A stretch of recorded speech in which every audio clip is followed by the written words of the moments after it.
आमी थोडे फावटी पळयता जातीक जाती पागे म्हणून तुगड्यांत एक सांगणें आसा जातीक जाती पागे आमी मनशाची मांसां खावंक तयार जाता आनी आमी असल्या परिस्थितींत आसून मनशाची मांसां खावंक तयार जावन एकामेकाक खंय आमी नाश करूंक एकामेकाक लागाड करून तयार जाता मुखार हातेरां घाण घेवन न्ही फाटल्यान एकामेकाक आमी वायट मागता एकामेकाक द्वेश दवरता एकामेका हागे जिद्दांची येता खंयसर आनी एकल्या बुसकोवेत खंयसर आनी एकल्या सकयल घालयत खंयसर ताजे मान मर्याद काडयत थंयसर ताका हे चिंतना काण घेवन आमी जियेल्यार आमी नाताल बेस केल्ले बरी जाता गी एक घडी भर चिंत्या आमच्या कुटुंबांत हें उतर आमकां संगीत गे देव आज म्हणूंक सकत गी म्हज्या ह्या पर्वतार म्हज्या ह्या पिर्गजेंत म्हज्या ह्या कुटुंबांत म्हज्या घरांत आज कोणूच वायट करिना समट आनी सावाला मोगाच्या भावां भयणीनो क्रिस्त येण्याचो काळ आमी आरंभ करता आनी ह्या संदर्भाचेर हो एक ल्हानसो देवाच्या उतराचो नियाळ आमी करया आनी सोम्याच्या येण्याक काळजां मनाची एक तयाराय करया ह्या नियाळाक देवाचें उतर लुकाचो वांचेल अध्याय 3 आमी नियाळ करया लुका प्रमाणे जेजू क्रिस्ताची शुभ वार्ता देवाचें उतर जाकरीच्या पुताक जुवांक अरण्यांत प्राप्त जालें तो जॉर्दान न्हंय भोंवतीच्या सर्व प्रदेशांनी भोंवून लोकांचें मन बदली जाय आनी स्नान घेजय आनी पातकाचें बोक्सांनी जोडी जाय म्हूण परगट करूंक लागलो हे इजायान आपल्या प्रवाद पुस्तकांत बरयल्या प्रमाणे घडलें अरण्यांत एक ताळो बोब मारता सुम्याक एक वाट तयार करा ताच्या पैनाक रस्तो नीट करा हर एक फालकें भरतलें दोंगर वा पर्वत तगसून हाडटले वांकडे तिंकडे रस्ते नीट जातले आनी कर्कट्यो वाटो सफाई जातल्यो अशें सगळे मनशाकुडो देवाचें तारण देखतलें आपणालकचें स्नान घेवंक हारींनी आयिल्ल्या लोकांक जुवावन म्हळें हत आग्याच्या पिलांनो येवसो आसा त्या क्रोधांतावन तुमी सुकोवन घेवयेत म्हूण कोणें तुमकां सत्राय दिली तर तुमची पातकी जिणी बदलल्या म्हणून दाखोवन दितल्यो करण्यो खरा तो लोकांच्या जम्यांनी ताचे लागीं विचारलें तर आमी कितें करी जाय म्हूण तो म्हणटाय ताणें ताका जाप दिली तुमचे मदें कोणा लागीं 2 दगले आसात तो कांय नातलेल्याक एक दिवं आनी जेवंक जाय पुरतें आसलोय तशेंच करूं थोडे सुंकाकार स्नान घेवंक आयले आनी तांणी तांचे लागीं विचारलें मेस्त्री आमी कितें करी जाय म्हूण तो म्हणटाय ताणें ताका सांगलें तुमकां निश्चय केल्ले प्रास चड वसूल करिनाकात थोडे शिपायान येवन ताचे लागीं विचारलें तर आमी कितें करी जाय म्हूण तो म्हणटाय ताणें ताका जाप दिली कोणाचेरी फटपिर्या जुलूम करिनाकात फटपिर्याद मांडिनाकात तुमकां कितली दिसपडटी पोड मेळटा ती घेवन धादोशी जाया देवाचें उतर हें वाखणी तुका क्रिस्ता बाबा भयणीनो ह्या देवाच्या उतराचेर एक अपुर्बाचो नियाळ आमी करया म्हाका उडास आसा 1986 इसव्यांत पाप साहेब आमच्या भारताक येयल्लो आनी आमकां मंगळुराक येयल्लो. एक विशेष घडीत, अप्रूप घडीत. आनी ह्या घडिताक सगळी मंगळूरची पवित्र सभा, सगळी मंगळूरची दियेसेस त्या वेळार पापसेबाक स्वागत करूंक तयार जाल्ली. दियेसेच्या मट्टार विविध समिती आसा केल्ल्यो. स्वागत समिती, वेवस्थापकाची समिती, पब्लिसिटी कमिटी, फूड कमिटी, अशें विविध रितीच्यो असल्यो समित्यो आसा गेल्यो. कित्याक म्हळ्यार पापसेबाक हांगासर स्वागत करचें कार्य बरें जायचें. आनी ही मंडवळो इतली अपुर्बेची जाली. कितलो लोक हांगासर आयिल्लो त्या वेळार बचपे आनी भौस अपुर्बायेन कार्य चल्लें.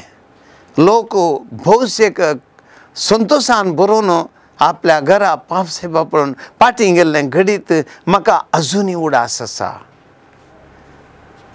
मोगाचें न्हू,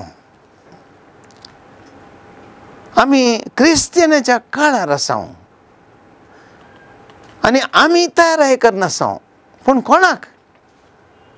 कोण आमचे मदें येता?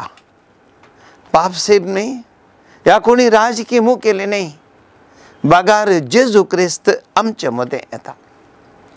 आनी त्या सोम्याच्या येण्याक हांव आनी तुमी तयार करनासा. आनी ती तयाराय आमी करची गरजेची. आनी भौस अपुर्बायेन बरान ही तयाराय आमी करनासा. सोडवणदार जेजू क्रिस्त आमचे मदें येता हाचे वरती कितें संतोशाची खबर जायची. बाबा भयणीनो, 2020 वर्सां आदीं आमी गेल्यार आमकां समजता त्या काळार जेजू येवच्या वेळार लोक खंयच्या थरान सुमयेच्या नाक राखून रावलो. कित्या खातीर त्या रितीन ते राखून रावले? कित्या खातीर तांचे थंय तो इतलो अत्रेग आसलो सोडवणदाराक पळोवचो? कारण इतलेंच, इस्रायल परजा देवाची परजा. आनी ही देवाची परजा ताच्या मोगान जिवंक जाय आसली तसली त्या वेळार एका रितीन गुलामपणान जियेतली. कित्याक म्हळ्यार देवान आमी इल्लें उत्पत्ती ग्रंथ पाठी गेल्यार आमकां समजता. 12व्या अध्यायांत उत्पत्ती ग्रंथांत देव अब्रामाक सांगता, अब्राम वच, हांवें तुका दाखयता त्या गांवाक वच आनी थंयसर हांव तुका दुदान आनी मोवान व्हडसो गांव तुका दितलो म्हणटा. ही बसवणी करता. आनी ह्या बसवणेचेर अब्राम भावार्थान भायर सरता आनी वेता. देव ताका सांगता, हांव तुजेर आशिर्वाद घालतलो, तूं जातलो एक आशिर्वाद. पळया, देवान कितें सांगिल्लें तें जालेंच. अब्राम गेल्ल्या गांवांत देवाचो धराळ आशिर्वाद ताका लाभलो. दुदान आनी मोवान वर्सो गांव ताका मेळ्ळो. आनी क्रमेन आमी पळयता इस्रायल परजेचें एक राजवट उब जालें. इस्रायल परजा इतली वाडली बळान. इजिप्तांचें गुलामपण एक मोदें तांकां कश्टाचें जालें जाल्यार ह्या गुलामपणांतली देवान ताका भायर हाडलें. तांकां परत त्या बसयल्ल्या गांवाक व्हेलें आनी तांचेर आशिर्वाद घालो. इस्रायल परजेचें राजवट इतलें बोळ जालें. दावीद आनी साल्मांव रायत आसले नावाडीक आय पर्यंत इस्रायल परजेक थंयसर तांकां चलोवंक लागले. पळया कितले अपुर्बाय देव आपल्या परजे शिवाय आसलो. पूण कितें जालें? इस्रायल परजा देवाक सोडून पयस गेली. पाथाका धरलें, कोठेपणांत त्यांनी वेंगलें. ते परक्या देवाचे गुलाम जाले. बंब्या पुजा फाटल्यान गेले. वायट आनी खुटेपणान ते बुडले. आनी त्या देखून कितें जालें? इस्रायल परजेच्या चरित्रांत पळयता ते पडले. देवातान पयस केले. राजवट नासलें, देवाळ नासलें, कितले अपुरबाचें देवाळ तें बंद सलमो तें नासलें, परक्या राय पडटा तांच्या काल जिवंक पडलें तांकां. पळया असते कश्टांचें जिवीत तांचें. आमी एक इंग्लिशांत एक खंतार आसा, by the rivers of Babylon there we sat down and wept. आमी थंय रडले हांव बाबिलोन, त्या गांवांत ते रडले. भावा भयणीनो, जर हांवें आनी तुवें ह्या क्रिस्तियनाच्या काळार जर तर क्रिस्ताच्या येण्याचो म्हत्व समजचें, आमच्या जिविताक आमी इल्लें फाटीं वचचें. आज आमकां ह्या संवसारांत कितें जाय? आज जर आयच्या संवसाराचेर इल्ली आमी दिश्ट घाली जाल्यार आमकां आयच्या दिसांनी संतोश, शांती, समाधान, बरेपणू, माया मोगू हें आमकां पुरतें आसा म्हूण सांगूंक जायना. आजकालची परिस्थिती मस्त पाड आसा. आज इस्रायल आनी पॅलेस्टिना मध्ये थंय झूज चलता. कितली देसवाड जाता, कितलो लोक मरता. उक्रेन आनी रशिया मध्ये झूज चलता, कितलो लोक थंयसर मेलो. एक राष्ट्र आनी एक राष्ट्राक देसवाट कर चोडटा. कितले बॉम्ब पडटात, कितले जाण भयोत्पादक आज सगळ्या संवसाराचें समाधान पाड करतात. राजकीय परिस्थिती बरी ना, राष्ट्रा विरोध झुजतात. आमी आमच्याच गांवाक येवन तर आमी पळयता एका धर्माचे आनी एका धर्मा लागीं झुजतात. शांती समाधान ना, राजकीय फार्तीमध्ये झूज, लढाई झगडी. आमच्या समाजीन पळयता जात कात, भासो, वर्ग असले प्राग घालटो.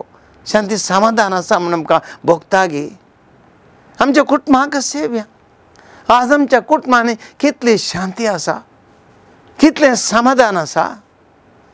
आज कितलीशी काजारी जोडी काजार जाल्यान, पूण तांचे मदें समाधान ना. अहंकार, गर्व, ओडपण, स्वार्थ ह्यो संगती भरतना एकामेका मोगान चलोवंक जायना. हांव ओड तूं ओड म्हणलें, लढाय झगडे असले एक चिंता आपूं कुटुंबांत तीन तेरकोट करता. आवय बापूय भुरग्यां मदें समाना. भुरग्यांक आवय बापूयचें पडोवन वचोंक ना. भुरगीं तांच्याच वाटेर चलतात. आवय बापूय तोडीपटी तांच्याच वाटेन चलतात.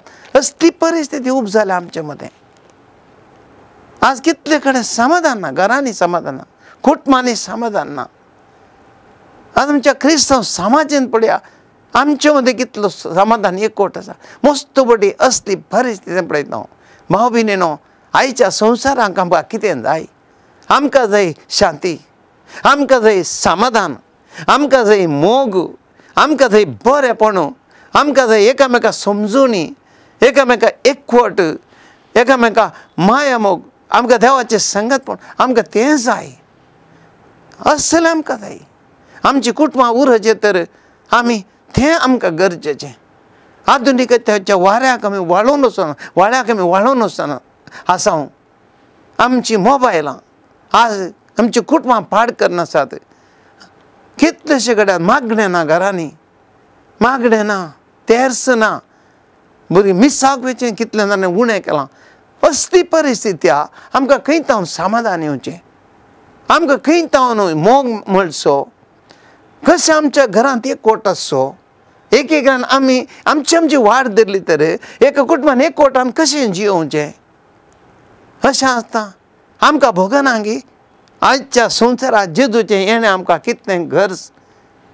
भाव भयणीनो, सोम्याच्या येण्याची आमकां आज चड गरज आसा. कित्याक म्हळ्यार आमी तसल्या परिस्थितींत आसा. देवातान पयस केल्ल्या आमकां लागीं हाडिचे तर जेजून आमच्या कुटुंबांत, आमच्या जिवितांत, आमच्या समाजींत येजय. ताजें हाजीरपण आमी भोगी जाय. तें आमकां गरजेचें. त्या देखून आयचें देवाचें उतर आमकां तेंच सांगता. आमी सोडवणदाराच्या येण्याक राखून दवरल्या. अपुरबाचें गीत ह्या दिसांनी आमी गायता. ये जेजू आमच्या सोम्या सोडय आमकां पातक्यांक धन्या अमृत आमच्या जिवाच्या ये सोम्या आमच्या. कितलें अपुर्बाचें गीत. देखून आमी सोम्यान आमचे मदें येजय. तर भाव भयणीनो, कित्याक सोम्यान आमचे ते येजय? पयल्या सुवातेर इजाया प्रवादीचें पुस्तक अध्याय 2 आमकां सांगता. अध्याय 2 3 ते 5 आमकां सांगता कित्याक सोम्यान आमचे मदें येजय. कितें आमकां ह्या सोडवणदार हाडून येता हे एक घडी भर आमी ह्या देवाच्या उतराचेर आमी दिश्ट घालया आनी हें समजून घेवया. देवाचें उतर आमकां सांगता, त्या दिसांनी अशें घडतलें, सर्वेस्पराच्या मंदिर असो पर्वत अत्युन्नत पर्वत कसो स्थापीत जातलो आनी सगळ्या दोंगरां प्रास ऊंच उबारलेलो आसतलो. दैत्य परजा ताची शिवन म्हणटल्यो, येया सर्वेस्पराच्या पर्वताचेर आमी सोडया, जाकोबाच्या देवाच्या मंदिराक आमी वचुया, तो आमकां आपल्यो वाटो शिकयतलो. आनी हांगासर कितें जातलें मुखार सांगता देवाचें उतर, आमी थंयसर राष्ट्रां मदें तो न्याय करतलो, जायत्या परजांक नीत करून दितलो. ती आपल्यो तालवारी मोडून नांगोर करतली आनी आपले बालेव मोडून कुयत्यो करतली. एक राष्ट्र दुसऱ्या राष्ट्राचेर आपली तालवार उबारचें ना. ह्या फुडें झुजाची तयारी कोणूच करचो ना. भाव भयणीनो, कितें सांगता देवाचें उतर पळय आमी स्वस्थ आयकलें. आमी देवाच्या अजीरपणांत येतना शांती समाधानाचें जीवन आमकां मेळटा. हें गरज आमकां जाय तें शांती समाधान. न्ही एकामेका लढाय झगडे, न्ही एकामेका विरोध द्वेष, न्ही एकामेका विरोध हागेची आनी बारीकपणची चिंतना. आमकां जाय मोग, आमकां जाय समाधान. आमी एकामेकाची तोंडां पळयचें, एकामेकाची उलयचें, एकामेका सांगातपणां बसून आमच्या घरांत जिवीत करचें, तें आमकां गरजेचें. देखून माया मोग आनी शांती हें गरज आनी हें देव आमकां हाडून दिता, सोडवणदार आमकां हाडून येता. देखून आनी मुखार बाल्या आसचें नात, राष्ट्राचेर झूज मांडची नात, एकामेका गरजां पावतली. देखून सोडवण येवची म्हळ्यार तसो अर्थ आमकां शांती समाधानाचें जीवन देव दिता. हें गरजेचें, हें गरजेचें भाव भयणीनो. आमी पयशे आशेता मुस्तुदाना, आमकां पयशे जाय, आमकां आस्तबदीक जाय, आमकां भांगर सिंगार जाय, आमची घरां व्हडलीं जाय, आमकां कितें म्हळ्यार संवसारी वस्तू जाय, आमकां मान गौरव जाय, हें आमी संवसारांत आशेता. पूण हें आमकां संतोश दिता गे.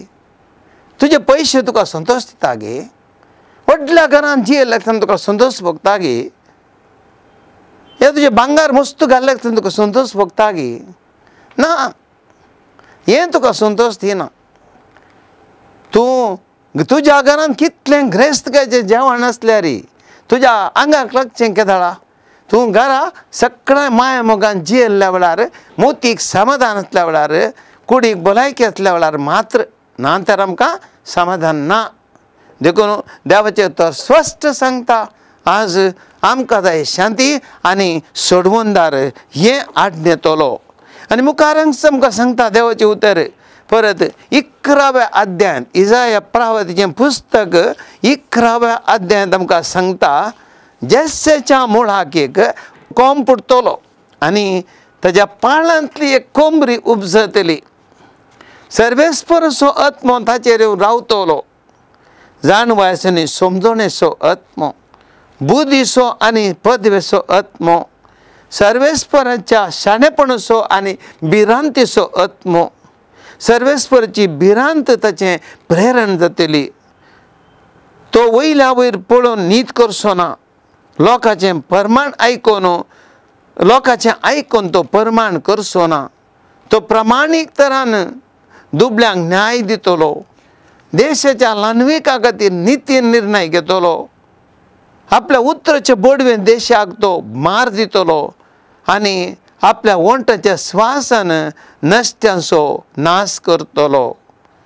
बाबा पहिलं वांटो हांवें भाव बीन एक दीस नियाळ केला. पयलें जेस्सेच्या मुळाक हे कोंबरी पडटले कोण तो सोडवणदार. आनी हो सोडवणदार कोण आमी पळयता. जो सोडवणदार हांगासर इजाया प्रावादीन बसयलो जेजू क्रिस्त. कित्याक लोकाच्या वांजेलांत आमी गेल्या तर अध्याय 4 आमकां थंयसर स्पश्ट सांगता देवाचें उतर. पळया सुमेची उतरांनीच आमी आयकुया. हांगासर 4थ्या अध्यायान जेजू म्हणटा अध्याय 4 वाक्य 18 देवाचो प्रेरकत्व मुजेर आसा. देवाचो प्रेरकत्व मुजेर आसा. कित्याक दुर्बळ्यांक बरी खबर प्रगट करूंक गो ताणें म्हाका अभिशेक केला. बंदेंत असल्यांक सुटका, कुर्ड्यांक दिश्ट, दणसतल्यांक सवकासाय दिवंक आनी सर्वेस्परान दाया माया दाखोवचें वरस पासार म्हूण ताणें म्हाका धाडला. पळया कितें इजाया प्रावदी म्हणटा हांगासर सर्वेस्परचो आत्मो येवन ताचेर रावतलो. आनी हो जाणवायचो आनी समजणेचो आत्मो, बुद्धीचो आनी पदवेचो आत्मो, सर्वेस्पराच्या शाणेपणाचो आनी भिरांतीचो आत्मो.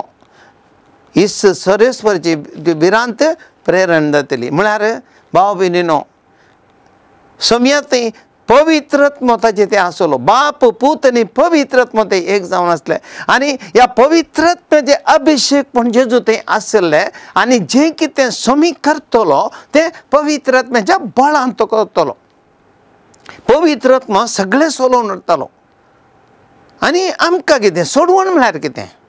सोडवण म्हळ्यार आमी पवित्रत्म्यान भरचें. हें आमकां जेजून दिलें ताणें.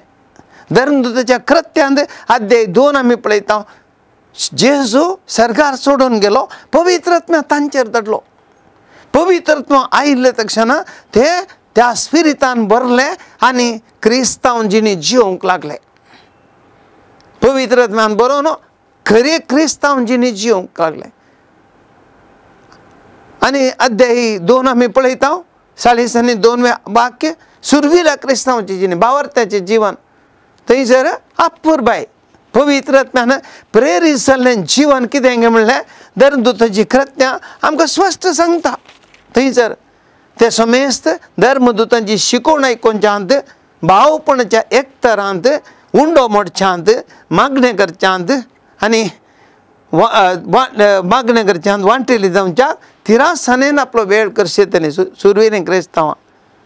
आनी काम थंयसर सर्वेस्पराची भिरांत आयिल्ली. कितें पळया आतां इजाया प्रावादीन सांगलें कितें जेजून लोकांच्या वांजेलांत सांगलें. आनी हांगासर पळयता आमी ते पवित्रत्वान भरले, सांगातपण आसलें, मागणें आसलें, देवाची भिरांत आसली आनी भावपणाचो एकठार आसलो.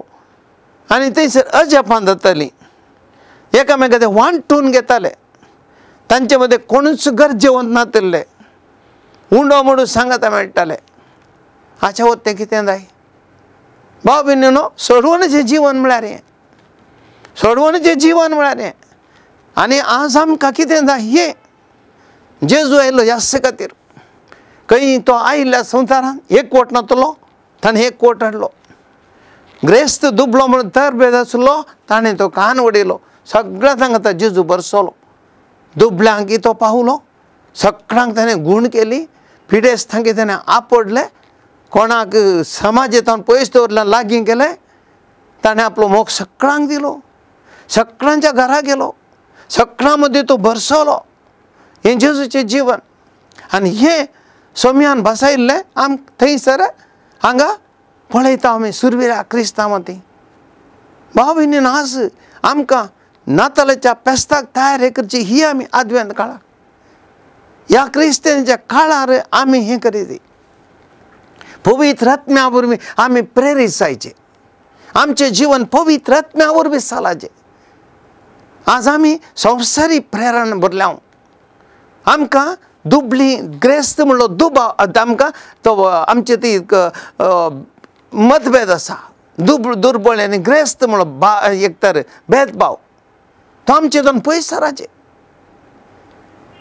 आमी एकामेका सांगता वांटून घेवचो स्पिरीट आसा जे आमचे कडेन मस्तो जाल्यार आमी हेराक गरजे वतान दिवचे तें गरज तें ना जाल्यार आमी कितें प्रयोजन आमचें जीवन तशें पवित्र आत्म्यान भरलेलें जीवन म्हळ्यार तें पवित्र आत्मो सगळ्यांक सांगता जीव प्रेरीत करता आमकां सगळ्यांक सांगता मेळच्या खंयसर सांगता मेळचें आमकां देवाचें उतर सांगता देवाळांत ते उंडो म्हणून सांगता मेळटाले ह्या घरांनी आमी गरजेंत आयताराचे आमी सांगता मेळाचे मिसाक येवचे आमी मिसाक येना जाल्यार कितें प्रयोजन आमी थंयसर जेजूक भोगचें जेजूक देखचें जेजू सांगता एक जावचें तो उंड्यार पर ताका सेवचें त्या सोम्या सांगता आमी तें आतां इगर्जेन थंयसर आमी येचें थंयसर आमचो एकवट दुसऱ्या कुटुंबांत एकवट आमचें कुटुंब आमी जिवनच्या कुटुंबांत एकामेकाक सांगता आसचे आमी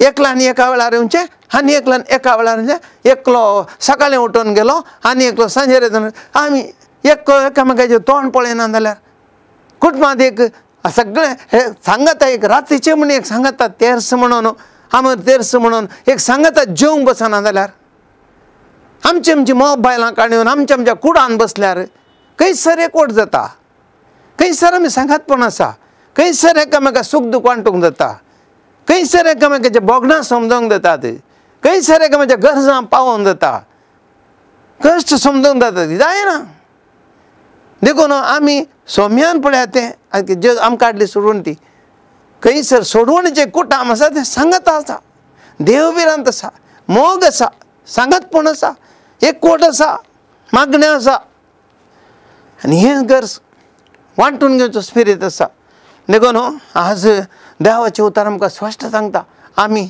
पवित्र आत्म्यान प्रेरीत जाल्लें जिवन आमी जिवंक तयार करचें आमची काळजां मनां तयार करचें पवित्र आत्मा आमकां बेश्टें येना मागल्यार मात्र येता पवित्र आत्म्याक आमची काळजां उक्तीं करचें मागणें करचें पवित्र आत्म्या थंय आमी आमची काळजां मनां उक्तीं दवरचें त्या वेळार मात पवित्र आत्म्याची देणी मेळटा आमी आमचेंच करून गेल्यार पवित्र आत्मा आमकां देणी दिना आमकां बरना आमी पवित्राच्या देण्यांनी आमकां क्रिस्म दिला हे आमकां पयस ना ते आमकां त्या तेलान मागलां पूण पवित्र आत्म्याचें देणें आमचें ती जिवंक जाय जाल्यार आनी काळजां मनां उक्तीं करचें प्रेरीत जायचें जाल्यार देखून तें आमकां गरजेचें दुसरें परत म्हणटा इसाया प्रवादीचें पुस्तक मुंदरून आनी एक वंटो आसा इतलें मात न्ही हें कितें जावन आसा पळया देवाचें उतर सांगता पवित्र आत्म्याच्या सांगतपणान जियेल्यार कितें जातलें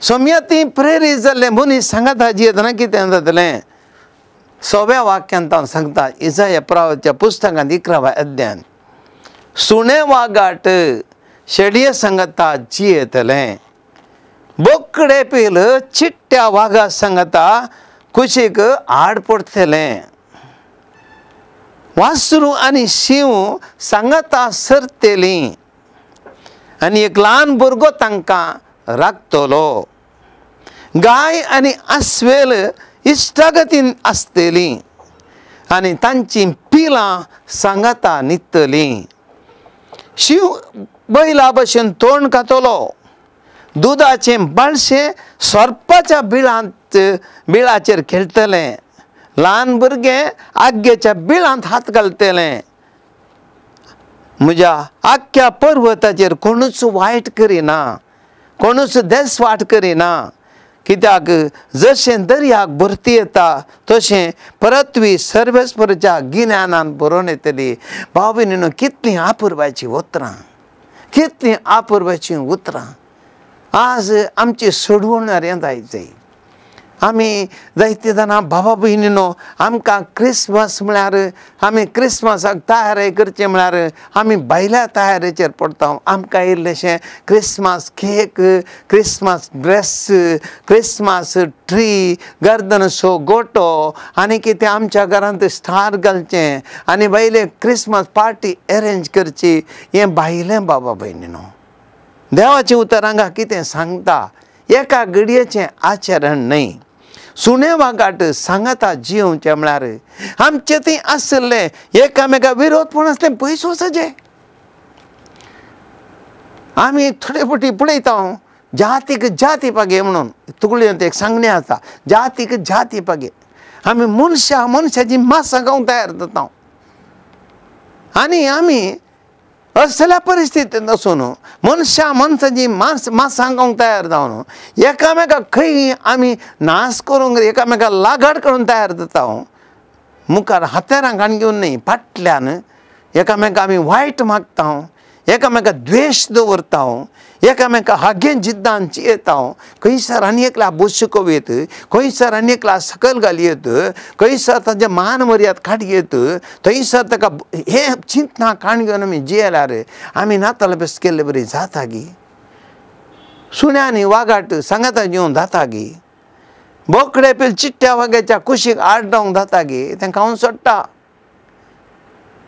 मन जात देवाचें उतर सांगता मन जात चिट्टे वाग आनी बोकडे पील मन जाती न्ही गे मन जाती इतल्या मोगान जिवंक शकतात न्ही गे सोडवंतराच्या त्या काळार मन जाती मनशान हे मन जातीचे मनशांचे मांस खावचे शिव जर तर हे थोंड खाता जाल्यार एक गाय आनी आसल सांगता जियेता जाल्यार एक दुदाचे बाळशें सारपाच्या बिळाचेर खेळटा जाल्यार आमकां मनशांक देवाची स्वरुपाची जाल्ल्या मनशांक देवाच्या हाताच्या रसना मनशां आमी एकामेका सोरोप जावचे एकामेका आग्यो जावचे एकामेका शिव जावचे एकामेका आस्वेलां जावची एकामेका मांसां खावची क्रूर प्राणी जावचे राग जिद्द कशें आमी जिवचे खंय आसा क्रिस्तांवपण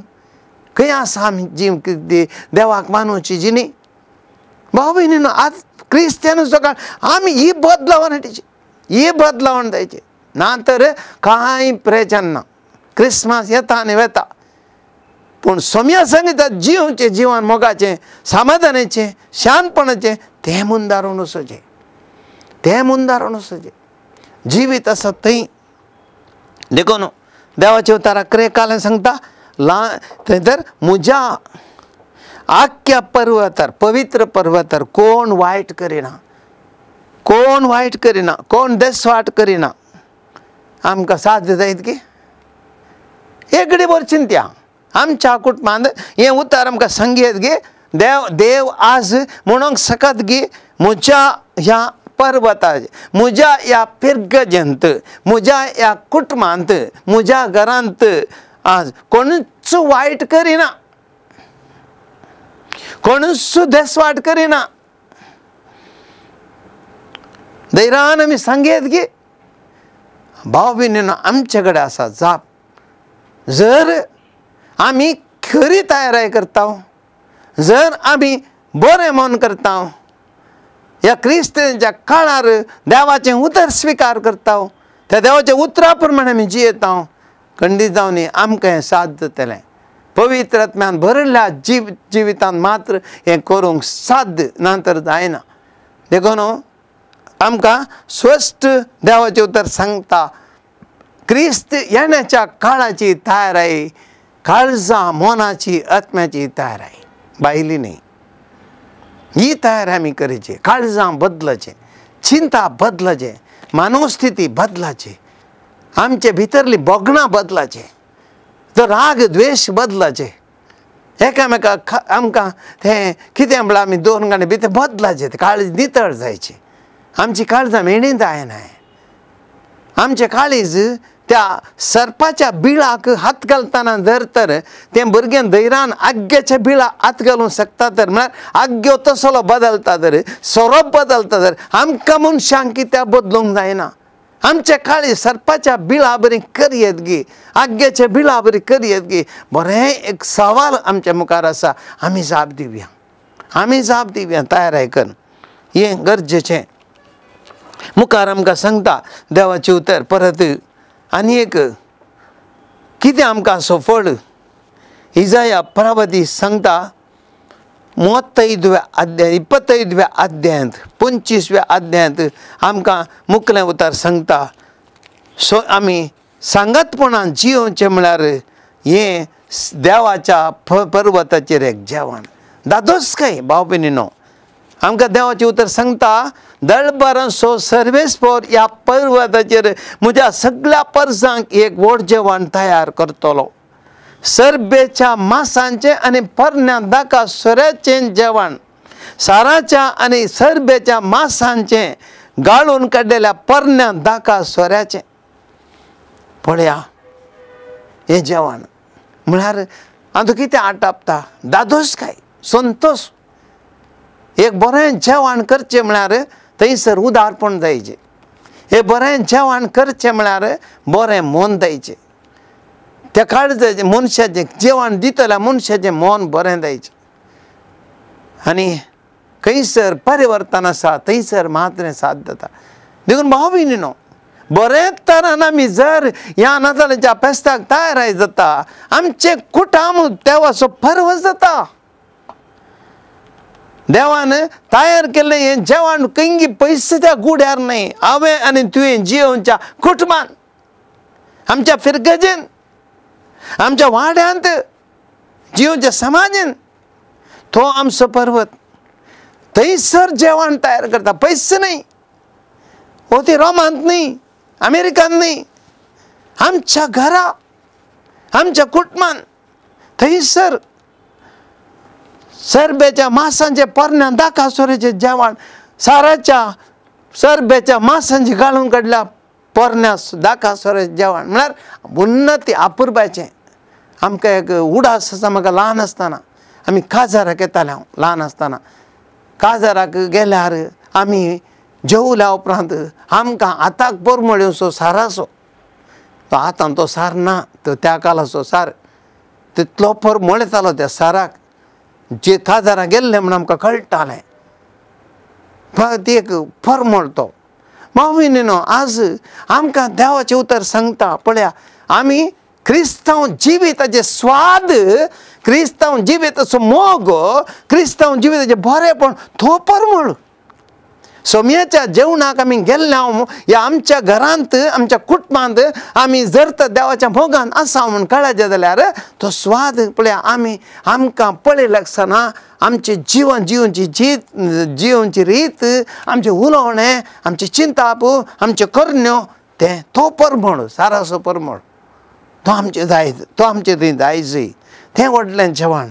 मुखार सांगता ह्या पर्वताचेर आदलेलो पडदो सगळ्या राष्ट्रांचेर पांगुरलेलें आसा. तें पांगरण हांव कान उडयतलो आनी मरणाचो नाश करतलो. पळया खंयसर सोम्याचें येणें जाता थंयसर आमचेरांतलें पांगरण कान उडयता.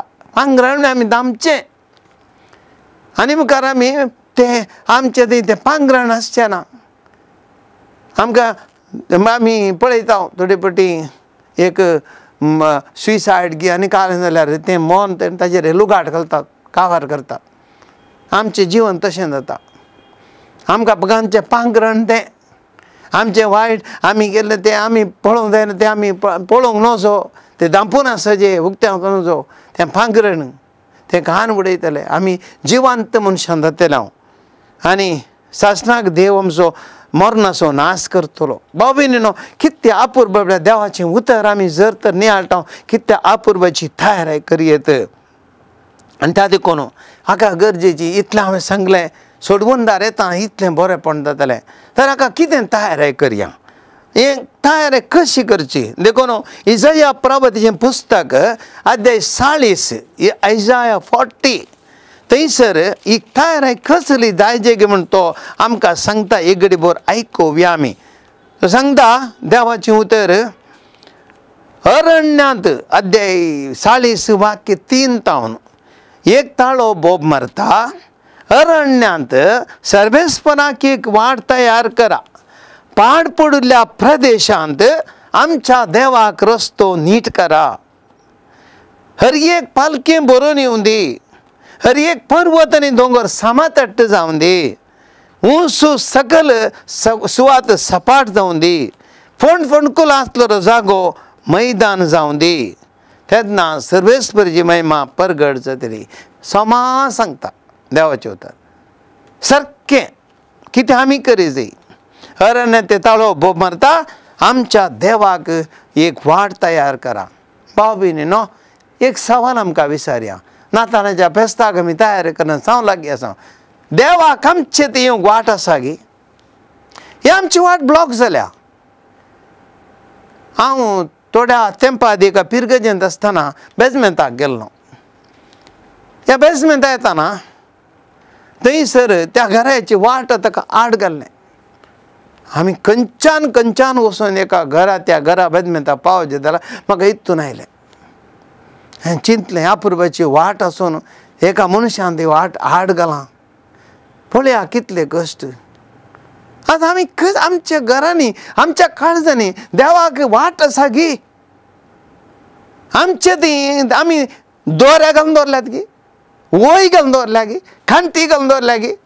आमी करच्यो त्यो वायट करण्यो, आमचे ते रागाची चिंतना, द्वेशाची चिंतना, आमचे ते हागे खोटेपण, आमचे वायट साल देवाक आमचे ती जागो दिता गी? ह्या देवाक आमी पयस दवरला. कशें आमी सोडून बगची? देवाचें उतर सांगता, अरण्य सर्वेस्पराक वाट तयार करा. आज हें गरज. आमची तयारी पयली थंयसर सुरू करया. राग आसा तो सण सोडया.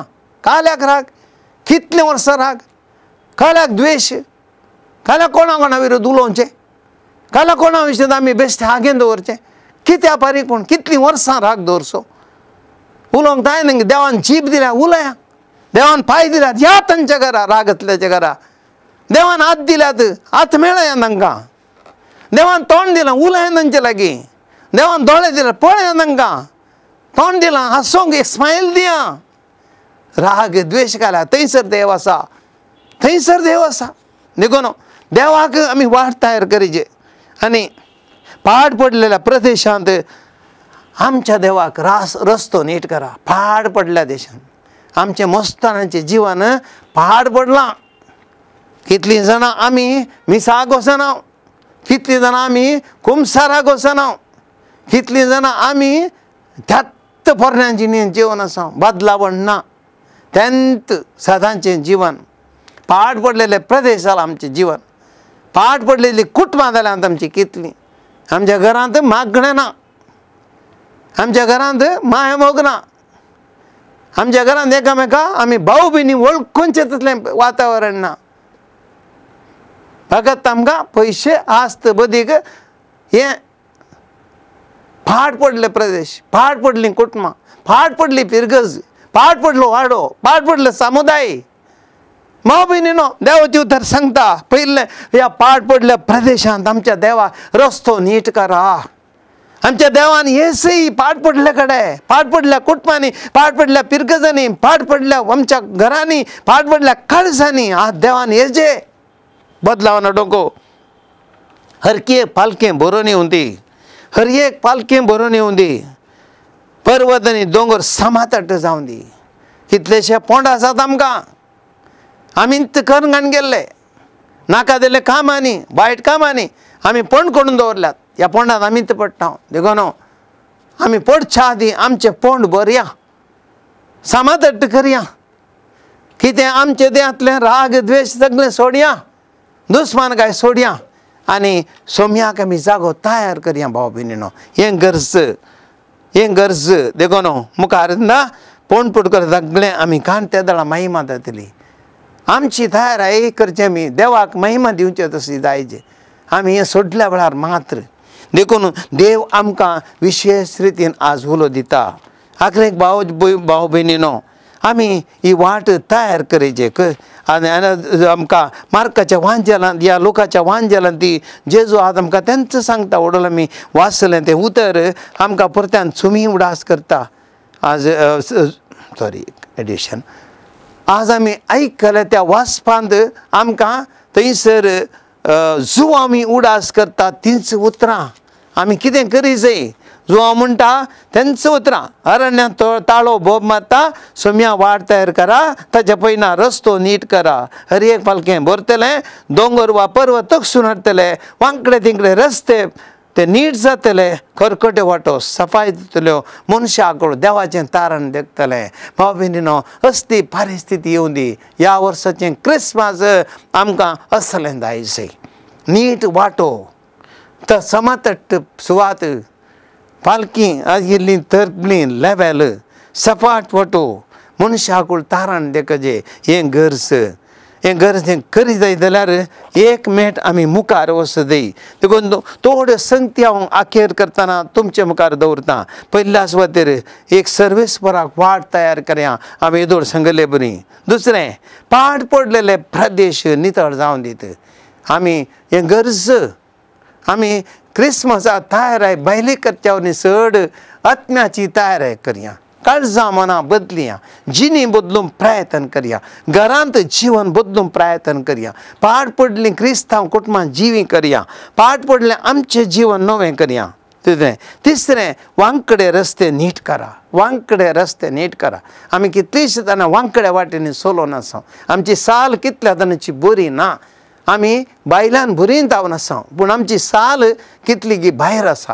वायट संवयांनी आसा, वायट संबंदांनी आसा, वायट संगतींनी आमी बुडोवन आसा आनी आमी वायट ओडण्याक सांपडल्या. कितलींच जाणां आमी आज वायट आशेंक बले जाल्या. आमचेच वाटो आमी धरल्यात. आमकां देवाचें उतर सांगता आमी हर एकल्यान वांकडे तिंकडे रस्ते नीट करचे. गरज भाव भयणीनो, वांकड्या तिंकड्या वाटेन आमकां देवा सरशी वचोंक जायना. वांकड्या तिंकड्या वाटेन समाधान मेळना. वांकड्या तिंकड्या वाटेन आमच्या घरांतलें जिवन बरें जायना. मोगाचें जिवन आमकां जिवंक जायना. नीट करया वाटो. हर एक फालकें बरोवन येवन दी. आमच्या घरांनी फालकी नाकात, आमच्या कुटुंबा जिवितांत फालकी नाकात, आमच्या काळजांनी फालकी नाकात. देवान आमकां सक्कड बरें केलां, सक्कड दिलां, पवित्रत्वेची देणी दिल्यात. लेवेल करया, बरया, शेगुणांनी बरया, बऱ्या करण्यांनी बरया, बऱ्या अपूर्वाच्यो बऱ्यो करण्यो आदारया. तेंच आमकां गरज. आज आमी करचे जाले देखून आमकां आयचें वासाप आमकां सांगता. तातूंत आमकां दुसरो आठ आज मी पळयता हांव थंयसर थोडे जुवां लागीं गेले आनी म्हणाले आमी कितें करीत जाय म्हणून. देखून जुवां तांकां सांगता सुंका घरांक सांगता तुमचे लागीं कोणा कडेन 2 दगले आसात नातल्याक दिया. 2 दगले घरांत कितल्यो सारी आहात. 100-200 सॅरीज घरांत काबाटान दवरच्या बदल्याक या 50-60 दवरच्या बदल्याक आनी शर्टां 50-60 शर्टां तो पयसो इनकम टॅक्स बांदून आनी घाले इतलो भरून दवरचे. इल्लो दिया न्ही, घर जेवतांक दिया न्ही, वस्तू न्हेसोंक नातल्यान दिया न्ही, जेवंक नातल्यान गेल्लेशें जेवंक दिया न्ही. हे क्रिस्मसाक पूण हें बऱ्या करणे दुबळ्यांक घर जेवता पावयांगी वांटून घेवन शिक्यांगी नातल्ले आमी आसले नातल्यान दिवं शिक्यांगी. हांव कितले कडेन पळयतां पिरगत बिकार हांव मस्तोबटी पळयलां. नातल्यांनीच दिवचें कोण इल्लें आपलें तेंच वांटून दिता. मस्त आसले दिवंकूच दिना थोडी पटी दिवंक गोत्तू ना तांकां बरोवंक मात्र गोत्तू. भाव भयणीनो हें उतर शिकचें. सुमयान पुरा दिलें कांय बाकी दवरना. जेजू खालीच गेलो ताजे कडेन पयशे नातले ताजे कडेन घर नातलें खालीच गेलो आनी आमी सुयेची पाडटा जरा आमकां कांय उणें पडना. दिल्ल्यांत उणें पडना. दिल्ल्यांत भरते येता बांयतलें उदक काडल्यार परत्यान धरीत भरता. तें सिंत सोडल्यार तें आहलें पाड जाता. दिवंक शिकया इल्लेशें दिवंक शिकया. आनी मुखार सुंकाकारी स्नान घेवन आयले मेस्त्री आमी कितें करीचे तुमकां निश्चय केल्ले प्रास चड वसूल करिनाका. आमकां कितें फावो तितलें मात घेवया. जर आवय बापायन केल्लो जागो म्हाका चड मेळाचे. एकल्या भावाक ल्हानसो 5 सेंट्स आनी एकल्या भाव 5 एकरे ना. तुय भाव न्ही तूं येती भयण न्ही वांटून घेवं शिकया. आवय बापूय हलगड्याचो जागो कित्याक लढाय करची कित्याक केस करची. आमी वांटून घेवंक शिकया. आमकां कोणेंय देवान दिल्लें देखून तें आमी वांटून घेवचें बऱ्या मनान. देखून हें गरज देखून चड कितें तूं तुजो वांटो तितलो मात्र काण घे. तुज्या भावाचो वांटो काणी नाका. पेल्याचें लुटी नाका आनी शेजाऱ्याचें लुटी नाका. तुजो कितें फावो आसा तें कर. तुका कितें अधिकार आसा तितलो तूं हेरांचेर अधिकार चलय नाका. लिमीट चुकोवन मुखार वचूं नजो. आमच्या नाक आसाय त्या नाकात तुजे मात तितून म्हणजे आमचें त्या नाकाच्या मुखार आनी एकल्याच्या नाका आदलोंक वयचें नाका आमी. तें गरज ना. देखून देवाचें उतर सांगता स्पश्ट देखून. आनी शिपान विचारलें आमी कितें करता म्हणटे जुलूम करिनाकात अन्याय करिनाकात पोटमेदी हात मांडी नाकात. तुमकां अधिकार न्हू कोणाचेर जुलूम करिनाकात. अधिकार दिवं शोषण करिनाका हांवें देवाचें तकलें सांगता देखून क्रिस्मस आमी करची तयारी ह्या क्रिस्तानाच्या काळार एक बरी तयारी करया काळजा मनान बदलूंक प्रयत्न करया सगळे आमच्या भाव भयण आमी माया मोगान जियेसे आमकां जाय तें आज ह्या नाताळाच्या फेस्ताक जर तर आमी मोगान जिवची कुटुंबां जाल्यार मोगान जिवची फिरगस मोगान जिवची मनशां आमी देवाच्या खऱ्या मोगान जिवची मनशां आमी जालीं जाल्यार थंयसर ताजे वरतो संतोश ना ही कृपा आमी देवा लागीं मागया सुम्यान जेसू आज आमी हो नियाळ आखेर करता आसतना आमकां सगळ्यांकी तुज्या कृपेन तूं भर तुज्या आत्म्याची देणी तूं दी आमी सगळ्यांनी ह्या नाताळाच्या फेस्ताक क्रिस्तानाच्या काळार तुजें उतार आयकून काळजां मनां बदलूंक आमचे पातक रडून जिणी बदलूंक एक बरें कुमसार जावंक आमच्या घरांनी मागण्याची तयारी कर आमी जिणी बदलून बऱ्या गुणांनी सोबून आमचें जिवीत नीट करन एक क्रिस्मसाक एकामेकां वांटून घेवंक शिकोवंक एकामेकां मोगान सुदारचूंक शिकोवंक सोम्या आमकां तूं तुज्या काळजां तुज्या पवित्र कृपेन तूं भर आमची काळजां तुज्या कृपेची भांडारां कर अशें हें नाताळाचें फेस्त संतोशाचें शांती समाधानाचें बऱ्यापणाचें वांटून घेवचें आनी तुज्या दैवीक शेगुणांनी जिवचें तुज्या पवित्रतान भरलेलें जायशें कर आमी तुजे लागीं मागता आमेन. समट आणि सावाला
जाता असताना सगळी आमचो भावार सस्वा खडा तितलो भावार्थ आसल्यान कडपा सारक्या भावार्थान वाडल्यार खऱ्या भावार्थान सदा मागल्यार मागलेली मेळटली मुळा सोम्यान सोम्या चढाई आमचो भावार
भक्तांची जिनी नियाळताना सडई आमचो भावार आराधन नवीन भक्तीन करता असताना सडई आमचो भावार मागणी रसार करून परताना सडई आमचो भावार सस्वा खडा तितलो भाव वाडटासल्यान कडपा सारक्या भाव वाडटान वाडल्यार खऱ्या भाव वाडटान सदा मागल्यार मागलेली मेळटली मुळा सोम्यान सोम्यान सडई आमचो भावार सोम्यान सडई आमचो भावार सोम्यान सडई आमचो भावार सोम्यान सडई आमचो भावार